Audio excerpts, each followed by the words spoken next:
Bienvenue sur Mémoire de territoire.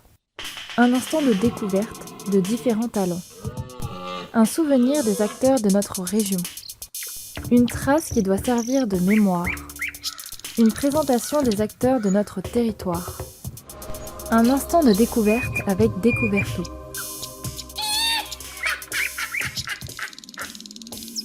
Bonjour Alexandra Gerbert, bienvenue sur Mémoire de territoire, le podcast de l'association Découverto. Dans un premier temps, est-ce que tu veux bien te présenter, s'il te plaît ?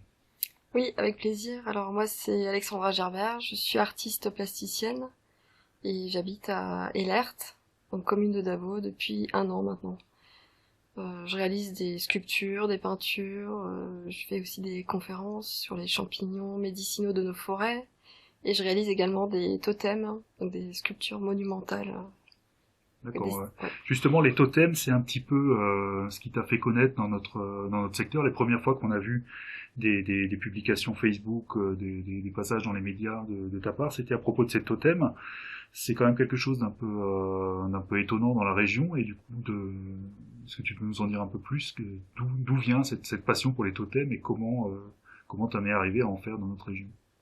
Alors d'abord je pense qu'il y a un intérêt pour l'arbre et par extension le bois, la matière bois que je sculpte, et c'est suite à un voyage en Alaska où j'ai découvert donc les sculptures monumentales réalisées par les Indiens de la côte nord-ouest, qui m'ont généreusement accueilli, prêté des outils, ils m'ont fait essayer cet art enfin, sur là-bas du coup.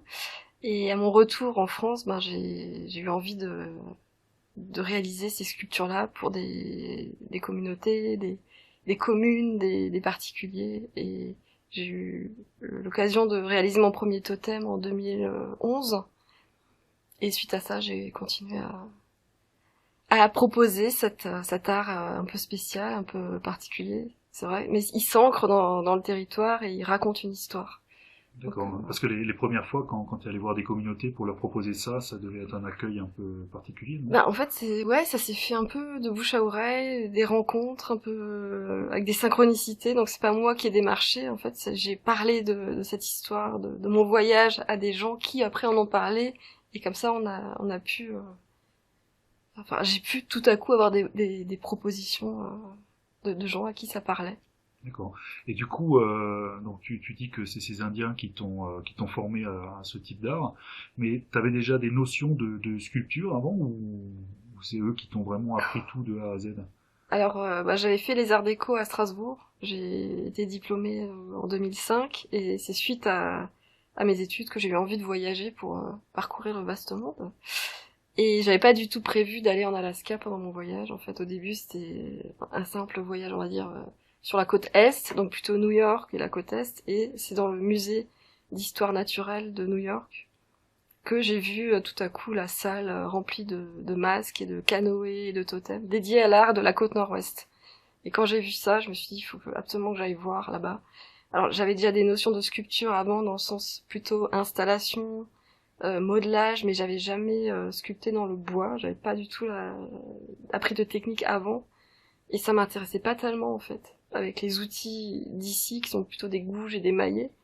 Par contre, arrivé en Alaska, quand j'ai découvert donc le centre culturel qui m'a accueilli, au début juste pour visiter, j'ai vu les outils, et c'est l'outil traditionnel de là-bas qui m'a donné envie d'essayer. C'est vraiment la rencontre d'abord avec cet outil, qui a rien à voir avec les outils d'ici, qui sont des herminettes et des couteaux, et c'est en essayant en fait que j'ai trouvé ça génial. Enfin, j'adorais la sensation vraiment de sculpter sur du bois frais. Alors oui, parce qu'ici c'est souvent du bois sec. Voilà, ouais. Et là-bas, la technique, c'est vraiment sur le bois frais. Faut le faire progressivement, faut le faire sécher pour pas qu'il craque. C'est tout un processus. Ça n'a rien à voir avec. D'accord. Ouais. Et ensuite, c'est stabilisé par des couleurs, ou comment Alors, on stabilise pas le bois là-bas. On enlève l'aubier, on enlève toute la partie, on va dire, qui pourrit, pour garder que le cœur. Et après, comme il est à la verticale, en fait, l'eau, elle ruisselle, mais elle stagne pas dessus. Et là-bas, ils le traitent pas. Après, ils le peignent. Ils peignent certaines parties. Et voilà. Après, c'est sur des essences quand même imputrescibles à la base, quoi, donc des résineux. D'accord. Et surtout, on enlève l'aubier, en fait, du coup, et on enlève le cœur aussi à l'arrière. Et c'est ça qui fait qu'il peut se conserver après longtemps. D'accord. C'est combien de temps la durée de vie à peu près d'un totem? Alors, autrefois, traditionnellement, franchement, ils s'en foutaient qu'ils pourrissent, donc ils les mettaient carrément directement dans la terre. Et c'est on va dire dans l'époque plutôt moderne qu'ils ont commencé à vouloir les conserver. Parce que c'était très cher d'aller commander à un artiste un totem, et c'est, je pense, 20 ans, sans problème. Il est hors d'eau, il est pas dans la terre, donc il est protégé, enfin, il vieillit, il va craqueler, il va vieillir, mais il va pas pourrir, quoi. Et pourtant, Dieu sait s'il pleut beaucoup là-bas. D'accord. Alors justement, une chose assez intéressante dans ce passage à l'acte de fabriquer des totems, c'est que tu impliques aussi des locaux. Alors ça, c'est venu comment en fait? Déjà, la démarche de faire un totem, ça sous-entend de sculpter des symboles dessus, des figures, c'est de raconter une histoire. Beaucoup de gens pensent qu'un totem, à la base, c'est un objet religieux. Ça plane comme ça dans l'inconscient. En fait, pas du tout. Ça raconte une histoire. Ça commémore soit un événement, une légende, ou alors ça raconte la lignée des gens, des familles. Parce que là-bas, en Alaska, tout fonctionne on va dire, en clans. Et il y a des sous-clans, il y a des maisons, et tout ça, c'est représenté par des animaux. Et donc, ça raconte aussi la lignée des gens. Mais ça raconte aussi une histoire que les gens ont envie de matérialiser. À la base, c'était pas une tradition écrite, c'était une tradition orale, donc tout était raconté dans le bois. Et du coup, il faut choisir des symboles, des figures, et ça fait l'objet d'un travail préparatoire avec les gens, avec le commanditaire, qui a envie on va dire, de trouver des symboles forts pour ce lieu-là en particulier. Donc on va s'intéresser à l'esprit du lieu, on va s'intéresser à tout ce qui est animaux, végétaux, légendes locales, personnages qui ont marqué un territoire. Et après on va mettre tout ça. Enfin, je vais proposer des dessins en articulant tout ça de façon symbolique, logique. Et après le dessin est validé par le commanditaire. Et donc parfois aussi d'autres gens participent à l'élaboration. Pour un totem dans le Haut-Rhin, il y avait toute une école qui avait participé en réfléchissant à qu'est-ce qui pouvait symboliser le lieu, quels animaux ils allaient choisir. Parfois plusieurs règnes naturels sont représentés, soit des insectes, des mammifères, même des créatures légendaires. Donc tout ça c'est Tout ça, c'est à l'avance, quoi. Ouais, c'est ça. Sélectionné. Ouais. Très bien. Ça, c'est vraiment une expérience intéressante, et on vous invite tous à découvrir un peu plus loin en fait cette passion pour les totems. Alors du coup, pour les gens qui voudraient en savoir plus, où est-ce qu'ils peuvent voir ces différents totems dans notre secteur? Alors, dans notre secteur, il y en a il y en a un petit à Groftal, dans les maisons troglodytes.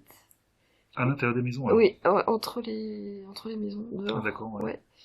Il y en a, alors un peu plus loin, près de Münster, à Eschbar-Oval. Celui-là, maintenant, il a presque 12 ans, déjà. Il est encore bien. Il y en a un autre à Lutzelbourg, donc le plus récent, qui est implanté au pôle Conzette, donc l'ancienne usine d'Agraf. Et puis, je crois que dans la région... Après, les autres sont dans le sud de la France. D'accord. Ah si, il y en avait un à la Petite Pierre aussi, mais je crois qu'ils l'ont enlevé, parce qu'ils ont fait des travaux dans le château. Dans le château, ouais. Il est plus... Ah si, il y en a un aussi à Diemeringen, dans la forêt. D'accord. Et autrement, tu as un site internet où on peut voir ces photos? Oui. Ouais, tout à fait. Alors, si tu peux, peut-être, tu connais par cœur son adresse? Oui. Alors, il y a le site, on va dire, Racine, où vous trouverez toutes les activités, c'est alexandra-gerbert.com. Et sinon, particulièrement sur les totems, c'est alexandratotem.com. D'accord, très bien. Eh bien, on te remercie pour le temps que tu viens de nous consacrer. Et puis, on va essayer de se revoir assez rapidement pour parler d'un autre pan de tes centres d'intérêt. Alors, merci Alexandra Gerbert, et puis à une prochaine fois. Merci Vincent. Un instant de découverte avec Découverto. Un instant de découverte de différents talents. Un souvenir des acteurs de notre région. Une trace qui doit servir de mémoire. Une présentation des acteurs de notre territoire. Un instant de découverte avec Découverto.